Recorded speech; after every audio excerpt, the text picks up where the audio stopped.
Good morning, everyone. Bonjour tout le monde.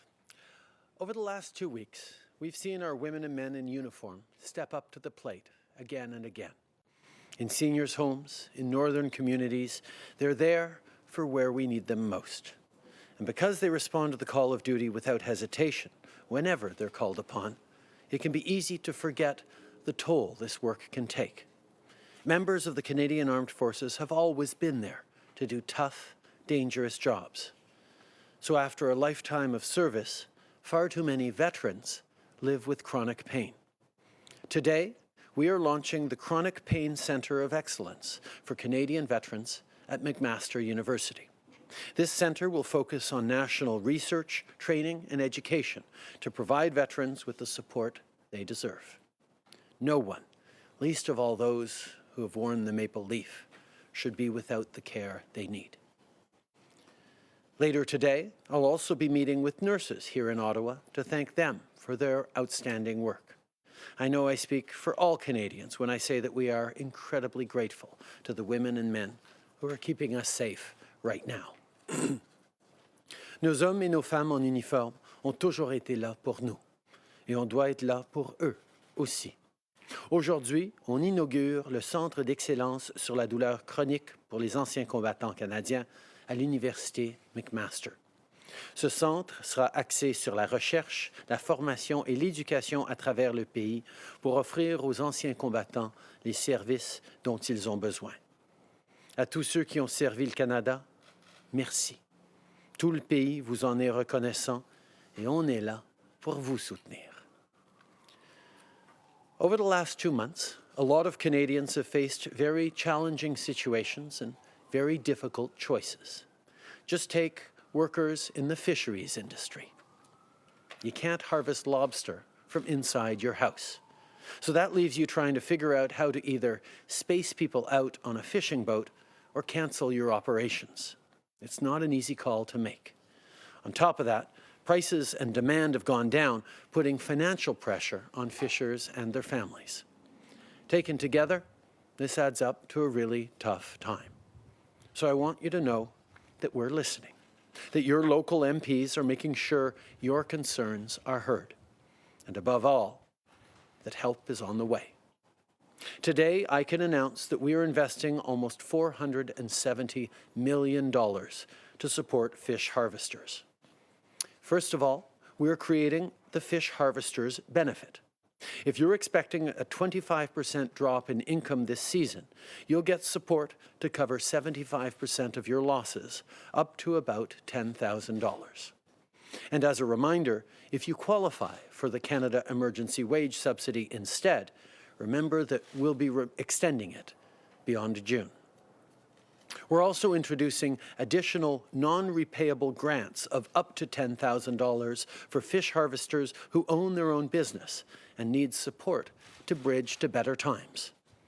And for workers who are worried about next year, we will change employment insurance rules so that fish harvesters can apply for EI benefits based on the earnings of previous years. This all builds on the investments we've made for fish and seafood processors. And for farmers and aquaculture fisheries, we're also launching a $100 million Agriculture and Food Business Solutions Fund through Farm Credit Canada. This is yet another option to help agri-food companies facing unexpected financial strain. Whether you're a fisher, a food processor, or a farmer, we've got your back. And I know all Canadians do too. And to everyone who wants to show their support, buy Canadian. Pick up some Canadian cheese to help out a local dairy farmer. Have a fish fry or buy Canadian lobster. Not only will it taste great, but it'll help the people who keep putting food on our plates.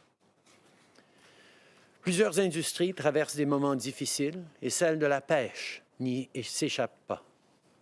Non seulement les gens doivent ralentir ou même arrêter leurs activités pour protéger leurs travailleurs, mais le prix et la demande des produits de la mer ont également chuté.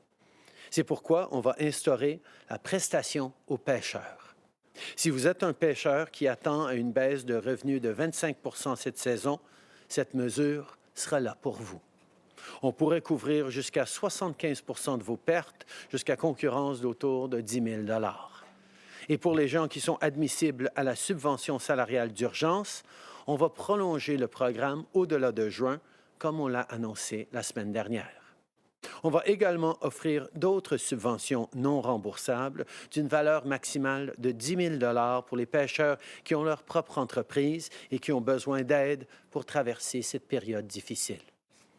Et pour les travailleurs qui sont inquiets pour l'année à venir, on va aussi changer les règles d'assurance-emploi pour que les pêcheurs puissent demander des prestations d'assurance-emploi en fonction des revenus qu'ils ont gagnés dans les années précédentes. Vous nourrissez nos familles. On est à l'écoute de ce dont vous avez besoin pour traverser la crise. On est là pour vous. Je veux maintenant parler de ce qu'on fait pour soutenir les peuples autochtones qui font face à des difficultés particulières pendant la pandémie. On a accordé plus de 306 millions de dollars pour offrir des frais sans intérêt et des contributions non remboursables aux entreprises autochtones. Pour ce qui est des étudiants des Premières Nations et des étudiants inuits et métis, on accorde un soutien ciblé de plus de 75 millions de dollars, en plus d'aider les jeunes à trouver une job dans leur communauté cet été. Et pour les femmes et les enfants autochtones qui fuient la violence, on a investi 10 millions de dollars dans les refuges d'urgence. On a réalisé des progrès importants, mais on sait qu'il reste du travail à faire. Since day one, our government has been engaging with First Nations, Inuit, and Métis Nation leaders in the fight against this virus. In places like northern Saskatchewan that are dealing with COVID-19 outbreaks, it's become very clear that communities need this work to continue. That's why yesterday we announced support for the Meadow Lake Tribal Council and Métis Nation Saskatchewan for their pandemic response plan.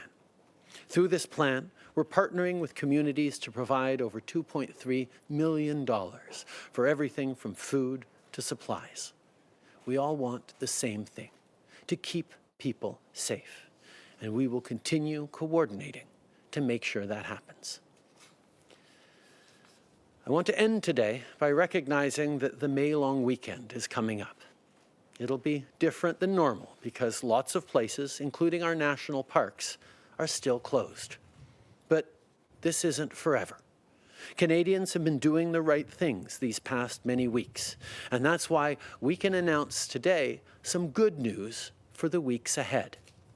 As of the beginning of June, some national parks will be partially reopening so that people in the area can use trails and green spaces where physical distancing is possible. Getting fresh air is important, but we all have to be responsible about it. We have to be prepared to make adjustments as needed. That's why, with the weather getting better, we're bringing in new regulations on boating as of June 1st to protect vulnerable communities in the north. No pleasure craft will be permitted to operate in Canada's Arctic coastal waters or in the coastal areas of northern Quebec and Labrador. Of course, this ban does not include boats used for essential fishing and hunting or for local community use. Les parcs nationaux vont rester fermés en fin de semaine, mais certains vont rouvrir le 1er juin. Vous allez pouvoir profiter des sentiers et des espaces verts en respectant les consignes de distanciation physique. Mais on doit rester prudent et on doit être prêt à s'adapter aux nouvelles circonstances. C'est pourquoi, à partir du 1er juin, les bateaux de plaisance ne pourront pas se rendre dans les eaux côtières de l'Arctique canadien ou dans les zones côtières du nord du Québec et du Labrador. C'est ce qu'on doit faire pour se protéger les uns les autres. Il faut se rappeler, par contre, que ce n'est pas pour toujours. Et si chacun fait sa part, on va passer à travers. Merci. Thank you, Prime Minister. We'll now go to the phones for questions from the media. Just one question, one follow-up. Operator. Thank you. Merci. First question, Janice Dixon, The Globe and Mail. Line open. Hi, Prime Minister. My question is about the Canada-U.S. border. A Canadian and an expectant mother living here says border guards have twice refused her partner, an American citizen and the father of her baby, from crossing into the U.S., and the border guards told him being here for the birth of his son was non-essential. Do you think someone in this circumstance should be able to cross? We know Canadians are making extraordinary sacrifices through this difficult time. Loved ones who are saying goodbye to their parents and grandparents via FaceTime because they can't see them in person. People living through very difficult distancing that is causing a real impact on people. Obviously, we're trying to make sure that people can do the things that are most essential. But even as we were grieving over the past weeks in Nova Scotia and elsewhere, we needed to make sure we were respecting the rules in place to keep people safe. I can understand the difficulty and the challenge that closing the borders to all but non-essential travel is causing on many, many families. We need to make sure that the decisions are taken that are going to protect people. I understand that different decisions could be made on a case-by-case basis, but what we are doing now is what we need to do to keep Canadians safe for the coming months and years. Follow-up, Janice? Yes, the American man I mentioned was told by an officer that the only way he could see his son is if his expecting partner was hit by a car and they needed someone to take care of the baby. Is there not any room for compassion in these cases? He wants to try again after his son is born. Do you have any advice for this specific example? So we've seen families split up even internally in Canada because of COVID-19. It is difficult on everyone, and I can't comment on every case, obviously. But I do know that Canadians from coast to coast to coast are making tremendous sacrifices in order to protect their loved ones, their communities, their parents, their grandparents, and preventing our healthcare systems from getting overloaded. Thank you. Next question, operator. Thank you. Merci. Next question, Jenny Pashagumskum, APTN. Line open. Hi, thank you, Mr. Prime Minister. You mentioned something in French about Indigenous students and Indigenous women. I'm sorry I missed it. I was expecting a translation. Could you tell us what was said there? We're making sure that students in First Nations, Métis, and Inuit communities get extra support. We're also investing in support for families, women and children fleeing domestic violence in Indigenous communities. We've made a large number of investments in supporting Indigenous communities across this country through this pandemic because we recognize the level of vulnerability. And I can tell you that Minister Miller will be at the noon update, as he is every week, to highlight the initiatives we're moving forward on with Indigenous communities. Follow-up, Jamie? Yes. My follow-up is concerning the rapid tests that were supposed to be coming out a couple of weeks ago. I know Indigenous communities have tests, but they're not the rapid tests. What happened to that? As was highlighted a number last week, I believe, there have been challenges around the rapid test that I believe an Ottawa company had put forward. They've gone back to try and improve them or repair them. We've seen many new technologies come forward in terms of helping, and we've moved very quickly on them, but it also requires us to adjust when things aren't working exactly the way they were hoped to be working. So I know people are working very hard to make sure that Indigenous communities and indeed remote northern communities get the testing capacity they need as quickly as possible, but we need to make sure they are reliable tests. Thank you. Operator, next question, please. Thank you. Merci. Prochaine question, Catherine Lévesque, La Presse canadienne. À vous. Oui, bonjour, Monsieur Trudeau. Je veux juste revenir sur la subvention salariale. Vous avez dit qu'elle serait prolongée après le mois de juin et que les détails suivront cette semaine. Pouvez-vous nous dire aujourd'hui jusqu'à quand elle sera prolongée? On va avoir plus à dire demain, je crois, sur cet enjeu-là, mais on comprend que des entreprises à travers le pays veulent cette certitude pour pouvoir réembaucher leurs travailleurs, pour savoir comment ils vont pouvoir fonctionner au fur et à mesure que l'économie rouvrira un petit peu. La subvention salariale est un outil extrêmement important pour garder ce lien entre employeurs et employés. Et ça va permettre une relance plus efficace et plus rapide pour tout le monde. Donc, oui, on va le prolonger et on va avoir plus de détails à partager très, très bientôt. Suivi? Oui, et qu'est-ce que vous dites aux Canadiens qui se demandent quoi faire de leurs vacances cet été? Devraient-ils rester au Canada? Si oui, devraient-ils pouvoir se déplacer d'une province à l'autre?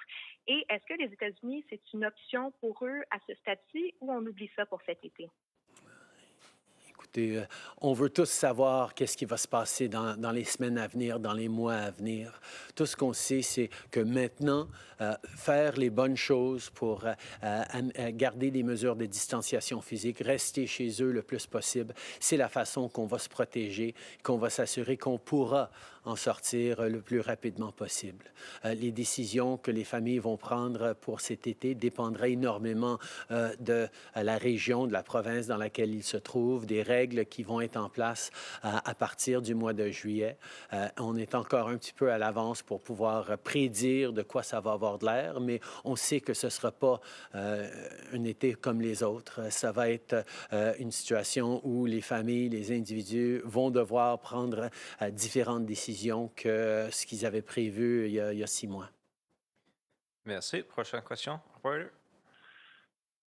Thank you. Merci. Prochaine question, Louis-Samuel Perron, La Presse. À vous. Oui, bonjour, M. Trudeau. Alors que la pandémie se concentre à Montréal, est-ce que les parcs nationaux au Québec vont rouvrir le 1er juin et quels seront les critères pour rouvrir ces parcs? Parce qu'on voit évidemment qu'à travers le pays, la situation est différente. Nous allons jumeler les actions des parcs fédéraux avec les parcs provinciaux. Nous allons regarder quelles seront les décisions prises par les régions dans lesquelles ils se trouvent. Par exemple, les parcs dans le Grand Nord et des parcs qui sont très proches des communautés autochtones, il y a très peu de chances qu'ils ouvrent dès le 1er juin. Mais d'autres qui vont être plus accessibles et moins problématiques pourraient ouvrir. On va avoir plus à dire dans les semaines à venir sur exactement quels parcs vont rouvrir, mais notre objectif, ça va être de s'aligner avec les décisions prises par les autorités locales pour les parcs provinciaux et nationaux. Okay. We know that this pandemic has hit very differently across the country, and therefore there will be different phases or different steps in reopening of national parks across the country. We will try and align with the local jurisdiction what the provincial parks nearby are going to be doing so that it is clearer for people in terms of what they can do in their own particular region. But for example, our Arctic parks won't be reopening anytime soon. Certain parks that are in close proximity to Indigenous communities will take a little longer to open because of vulnerabilities. We will have more to say in the coming week in terms of which parks will be opening up. But we know people are going to want to get outside. They're going to want to do that safely. So as of June 1st, we will be facilitating that to a certain extent, always staying careful and responsible in the way we do it.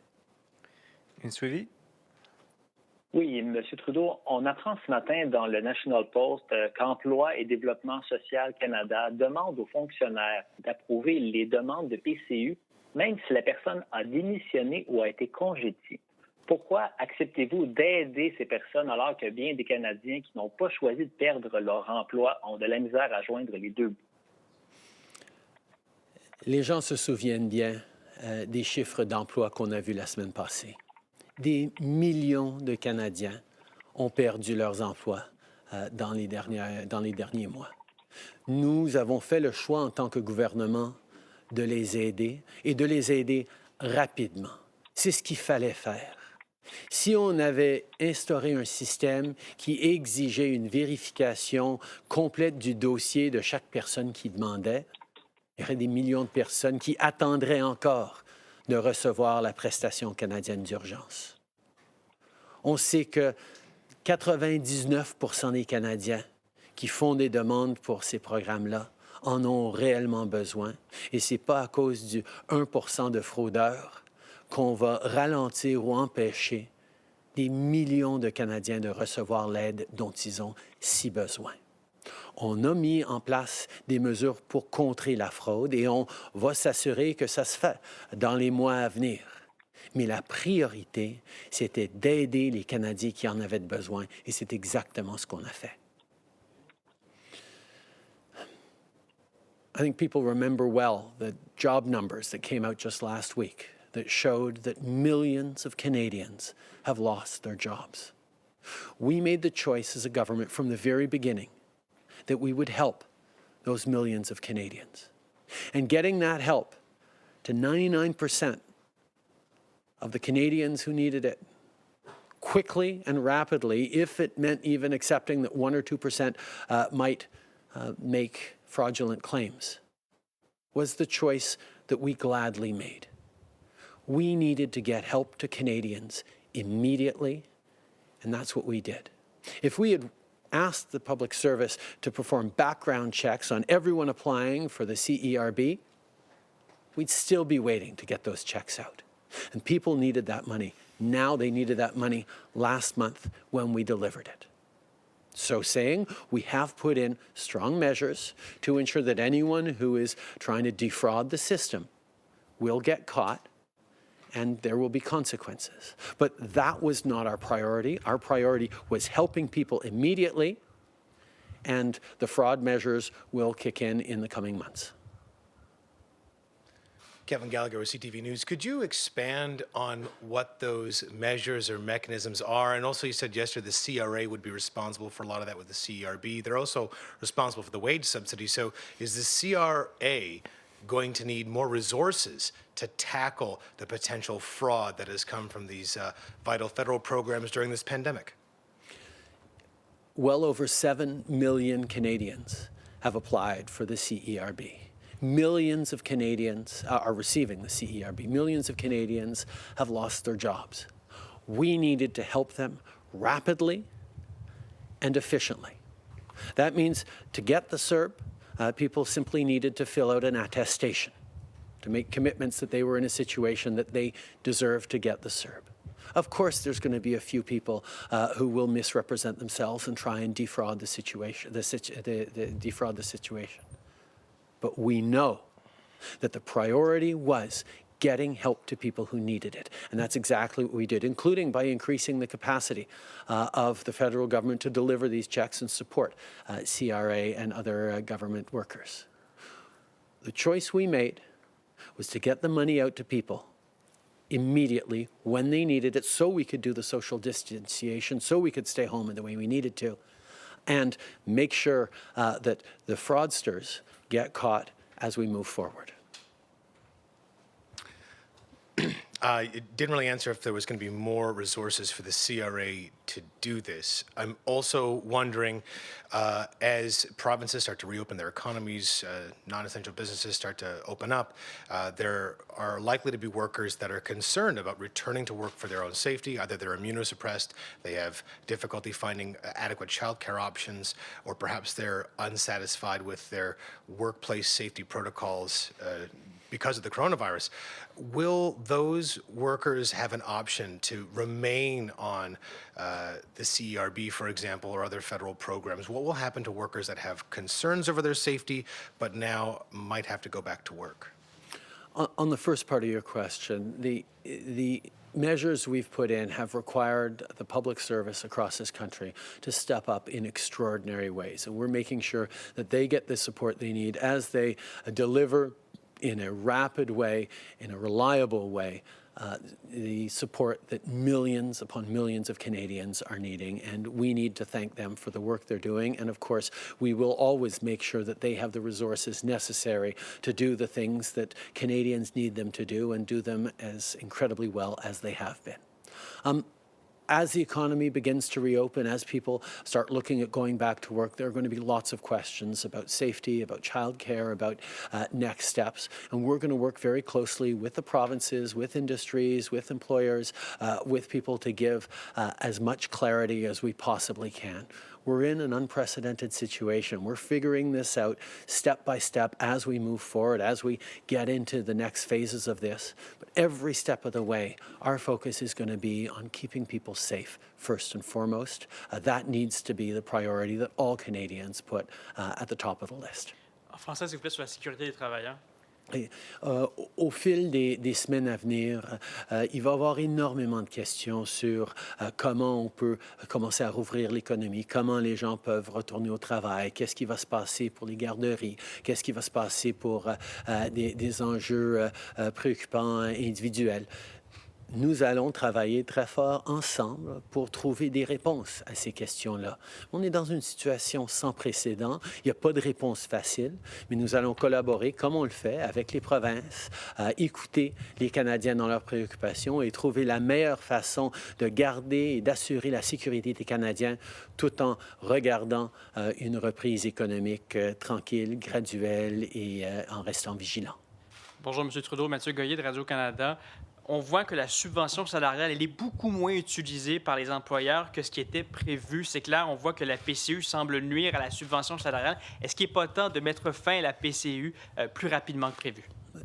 Nous voyons qu'il y a des millions de gens qui ont carrément perdu leur emploi, qui ne pourraient pas accéder à la subvention salariale. Et donc, la PCU a un rôle très important à jouer. Mais comme nous avions dit, en étendant la durée, la portée de la subvention salariale. On espère que de plus en plus d'employés vont réembaucher leurs travailleurs, vont se préparer pour la reprise économique qui va venir, qui doit venir. Nous savons que de garder un lien direct entre employés et employeurs est une des meilleures façons à s'assurer une reprise qui sera rapide et efficace. Encore sur la PCU, est-ce qu'on ne pourrait pas la modéliser un peu comme le chômage des travailleurs pourrait gagner un peu plus de 1 000 $, mais quand même toucher une portion de la PCU? Ce ne serait pas une meilleure option pour encourager les gens à aller travailler? Des questions comme ça sont absolument ce qu'on est en train de regarder. Toute cette question de comment on va rouvrir l'économie, comment on va passer d'un mode où les gens sont chez eux et se protègent vers sortir, travailler un peu plus, reprendre l'économie, trouver comment on va modifier ou terminer certains programmes en étendant d'autres. C'est toutes les questions qu'on est en train de regarder. Pour l'instant, on est encore dans le mode d'urgence. On est encore en train de soutenir les gens pour pouvoir rester chez eux, pour pouvoir contrôler la croissance du virus. Et au fur et à mesure qu'on s'approche des prochaines étapes, on va effectivement modifier les programmes, mais de quelle façon reste à voir. Pour l'instant, on a annoncé qu'on étend la subvention salariale parce que ça va être clé à garder les gens au travail. Prime Minister Janet Silver, Global News. I just want to pick up on talking earlier about workers and safety. More than 40 inspectors with the Canadian Food Inspection Agency are getting sick going to work in meatpacking plants. I'm just wondering what the federal government is doing to protect these inspectors. No, we know the situation is extremely difficult in many meatpacking plants across the country. That has been a real challenge. And we always are trying to find that balance between assuring a safe and reliable food supply for Canadians, which is fundamental and necessary, while at the same time ensuring the protection of the workers who are there. That obviously includes the food inspectors, and we need to make sure that they have access to the right kinds of personal equipment, protection equipment, and the right conditions to keep them safe. As important as it is to keep our economy going and get food on the table, we also need to make sure we are prioritizing worker safety. The union, just to follow up on that, the union representing these meat inspectors, they say that they've been giving a work or else order from the agency, and if they refuse to go to work, they will be disciplined. So I'm just wondering why they're being ordered to go to work if they don't feel safe. I think getting that balance right is extremely important. We need to ensure that essential services like the food supply continue to flow, to to Canadians, but we need to make sure we're doing everything we can to keep workers safe, and we will continue to work with Labour, with industry, with provincial partners to make sure that both of those things are being done. Okay. Nous savons que de continuer à assurer la chaîne alimentaire, à assurer l'alimentation sécuritaire pour les Canadiens est essentiel, mais c'est aussi essentiel d'assurer la sécurité de tous les travailleurs. Nous allons donc continuer de travailler avec les syndicats, avec les employeurs, avec les provinces, pour faire tout ce qu'on peut à travers le pays pour s'assurer que tout le monde travaille dans des conditions sécuritaires. Hello, Prime Minister. Tom Perry, CBC. The WHO's emergencies chief, Dr. Michael Ryan, he was quoted today saying that this virus may never go away, that it could become just another endemic virus in our community. So I want to know, as a government, how do you plan for that kind of scenario? And you're loosening up some restrictions on national parks today. What do you say to Canadians who might hear this and think, well, things are never going to get back to normal? I think we know that there are things that we took for granted last year and years before that have changed. We have seen this world change rapidly over the years. You used to be able to get on a plane without taking off your shoes first. I mean, we have seen measures brought in that have made shifts in our society, some for the better, some for the worse. COVID-19 will be one of those things that creates changes in our society. Our responsibility as a society, as governments, is to try and figure out how to minimize the negative impacts of those changes while maximizing the safety of Canadians. There will be adjustments, but reopening national parks, for example, on June 1st, means that we know that you can't prevent Canadians from going outside when the weather is nice. You just have to help them do it safely. Continue to impress upon them the need for physical distancing, recognize that certain areas are more vulnerable than others and will need to remain closed, but create opportunities for Canadians' well-being, for their mental health, while at the same time protecting their physical health. Getting that balance right is something we're doing in the short term, but obviously there'll be plenty of reflections over the coming months and indeed years about how we make sure that Canadians and people around the world are kept safe from this pandemic or from potential next pandemics. Okay. Nous devons reconnaître qu'il y a des choses qui vont changer dans notre monde, mais même après la fin de cette pandémie, même après un vaccin, on a appris des leçons qui vont amener des modifications dans nos comportements, dans notre façon de fonctionner en tant que société, en tant que planète. En même temps, notre responsabilité en tant que société, en tant que gouvernement, c'est de minimiser ces dérangements tout en maximisant la protection et la sécurité des citoyens.